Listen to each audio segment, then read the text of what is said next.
Hello, everyone. Thank you for inviting me. And that was a great presentation by Anne Charlotte. She did a lot of the background work in presenting the huge issue that food waste is globally and in this country. As I said, I'm CEO of Plan Zheroes. We're a registered charity. We're working to alleviate food poverty by facilitating donations of food from businesses to charities that are working to feed people in need. So we work mostly with homelessness organizations, people supporting the elderly, people with mental health issues. We also work with hostels, supported housing associations, etc. I'll tell you a little bit about the history of Plan Zheroes because that all involves how the platform came about. Then I'll tell you a little bit more about how our platform works and the results we've achieved so far and the challenges that we're facing. Plan Zheroes started a few years ago in 2009, I think, as an initiative out of Citizens UK. And basically it was a small group of people who saw all this food going to waste around them and wanted to do something about it and get it to people who needed it. So our founder was Lottie Henley. She's almost 91 years old now, hugely inspiring woman, and she experienced hunger firsthand as a refugee during World War II. She's hugely inspiring for us, always making phone calls. Surplus food distribution is a really complex issue. As you can see here from our little diagram, you have lots of different types of food.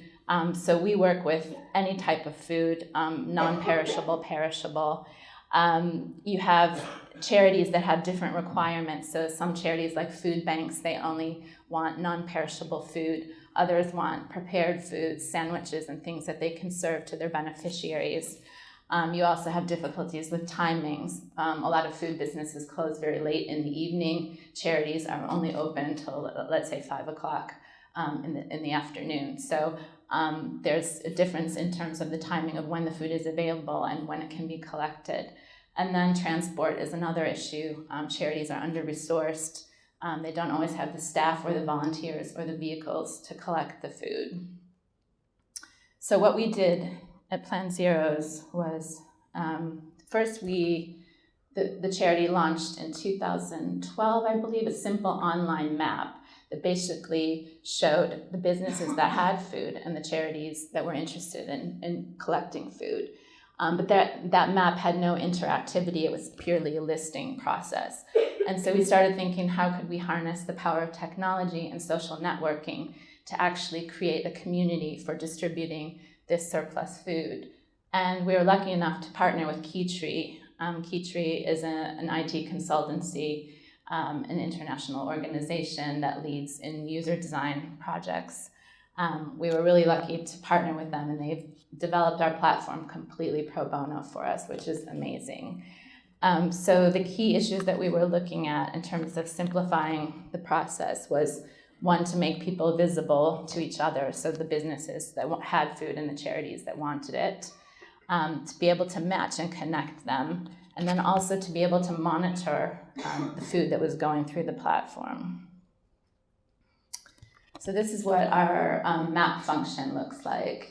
And right now we have over 300 registered users on the map. And sorry, I've blocked out the names just because I didn't check with those organizations if they'd agree to have their names shown. But so we have little food icons, those are food businesses. The red hands are charities. The purple ones are the people are volunteers. And then we also have transporters. And so it makes it really quite simple for a business to locate a charity. They might not even know that there's a charity right around the corner that could use the bread that they have from their bakery, for example. And charities also can find out if they're looking for a certain type of food.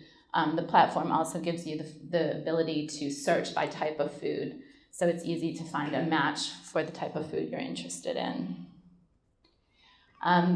There's also a community function, which I really like. So you can click on any icon on the map, and it gives you a brief profile of the organization. It'll tell you the type of food they have, and other details like the size of the donations, the average size of the donations, contact details, etc.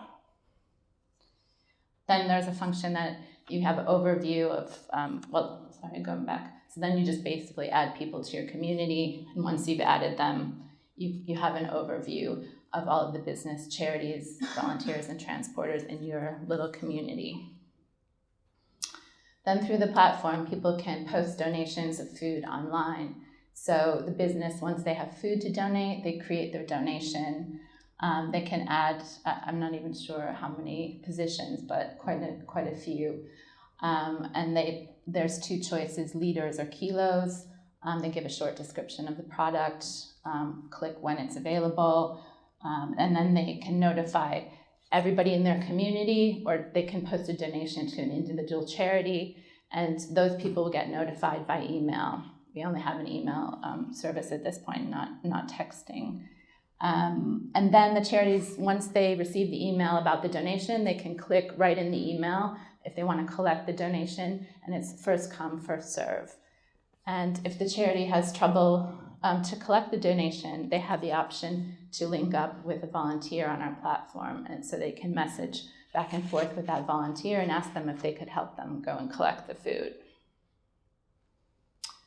And this is the kind of the monitoring aspect. So every user has this function where they can see a list of their donations with the type of donation, the day it was posted, if they accepted it or didn't accept it. And all that can be exported. So for businesses, it's very handy. They can monitor all of the food that's being donated on a weekly, monthly basis. So as I said, we have over 300 registered users. That breaks down to 85 food businesses, 64 charities, 130 volunteers, 20 transporters. Those numbers might be a little bit off. And food donations, not a lot at this moment. Mostly we launched the platform in January last year, but really in the first 6 months it was kind of in beta mode and we were still testing it with users. The donations really didn't start flowing until the last quarter of last year, and now it's starting to pick up quite a bit.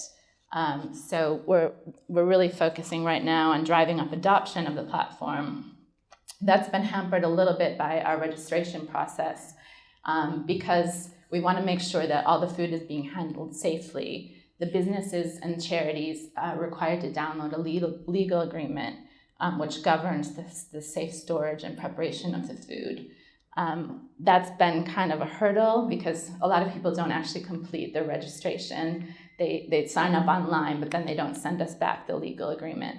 So we've been working with Keytree, and hopefully in the next month we'll have the registration process completely automated so people can agree to the terms and conditions just by ticking a box during the registration process.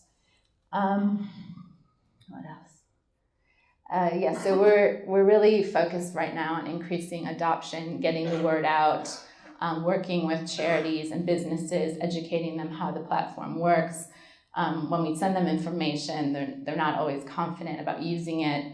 So it's once they see it online, they think it's really simple and they enjoy using it. And also we're just a very small charity with limited resources. So we only have 2 full-time staff members, a shortage of funding, which really restricts how quickly we can grow the platform. And basically we're looking at working with other food waste organizations in various parts of the UK to get them to adapt our platform and use it in their local community. And it's a completely free resource. I forgot to mention that. So that's important. We think that any community can just take it and adapt it for their own purposes. That's it. Thank you.